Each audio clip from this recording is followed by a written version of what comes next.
Bienvenue à tous sur Graines de Sagesse pour cette nouvelle vidéo. En fonction de ce qui nous traverse au fil des jours, il est courant de se sentir béni ou maudit. Quand les choses se déroulent comme prévu, nous estimons être favorisés par la chance. Toutefois, lorsque les obstacles surgissent, on a tendance à s'autocritiquer et à penser que la malchance nous poursuit.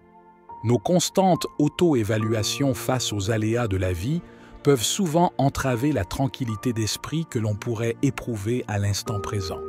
Dans cette vidéo, nous allons vous orienter pour surpasser ces barrières à l'aide d'une histoire bouddhiste éclairante. En fin de compte, vous éprouverez un sentiment de libération des préjugés.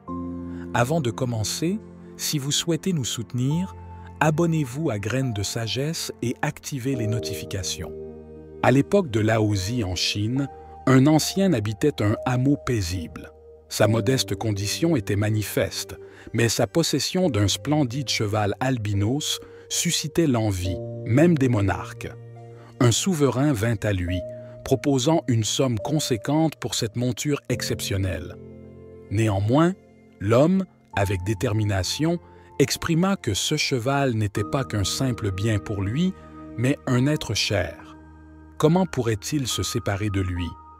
Même ses amis du village ont tenté, sans succès, de l'inciter à céder l'animal. Un jour, à son grand désarroi, il se rendit compte que son fidèle cheval avait disparu. Les habitants du village, compatissants, lui dirent qu'il aurait mieux fait de céder l'animal lorsqu'il en avait l'occasion. « Quel malheur !» s'exclamèrent-ils. Cependant, l'homme, avec sa sérénité habituelle, leur répondit « Soyez prudents dans vos paroles. Le cheval n'est simplement plus ici. Est-ce bon ou mauvais signe? Qui peut vraiment l'affirmer ?» Les paroles de l'ancien furent accueillies avec scepticisme.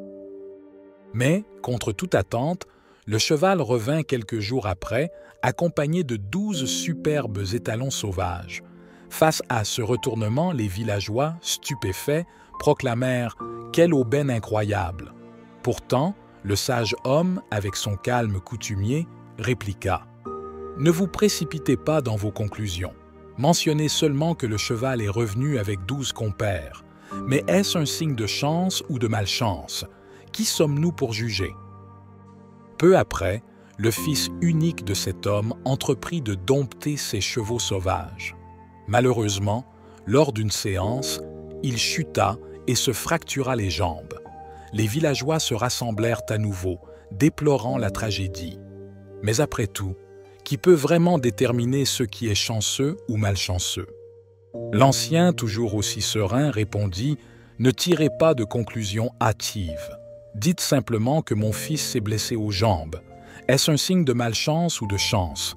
Qui peut vraiment l'affirmer? » Peu de temps après, une guerre éclata avec un pays voisin. Tous les jeunes du village furent mobilisés pour le front, sauf le fils de l'ancien, qui, en raison de ses jambes blessées, ne put être enrôlé. Le village se réunit une fois de plus, endeuillé par la conscription de leur fils face à une nation redoutée. Il semblait improbable que leur jeune revienne. Les habitants, se tournant vers l'ancien, déclarèrent « C'est une bénédiction. Ton fils, bien que boiteux, est encore à tes côtés. Les nôtres ont été emportés, peut-être pour toujours. » Avec sa sagesse coutumière, l'ancien répondit « N'arrêtez pas de juger. Mes fils ont été exemptés du combat. Les vôtres ont été emmenés. Mais qui peut vraiment dire si c'est une chance ou une malchance?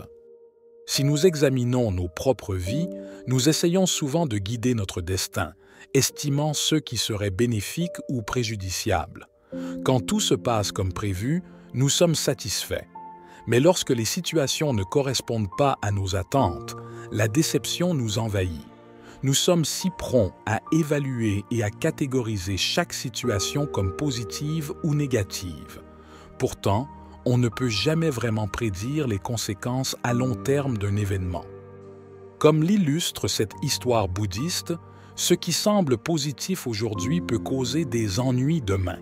Inversement, une apparente malchance peut se transformer en bénédiction à l'avenir. Le sage de cette histoire ne juge pas. Il accepte simplement les circonstances présentes dans une tranquillité d'esprit exemplaire, illustrant la sérénité la plus pure. Ainsi, si nous aspirons à un bonheur constant, évitons de juger hâtivement. Ce qui semble être un malheur aujourd'hui pourrait s'avérer une chance demain. Restons ouverts aux opportunités et laissons le temps révéler la véritable essence des choses. Si cette histoire bouddhiste vous a touché, nous vous encourageons à vous abonner à la chaîne Graines de Sagesse et à activer les notifications pour plus de contenu sur la spiritualité et l'épanouissement personnel. Merci d'avoir regardé et n'oubliez pas de rester ouvert à toutes les éventualités, vivant pleinement le moment présent. Laissez-nous vos commentaires, nous serons ravis d'échanger. Rendez-vous dans la prochaine vidéo.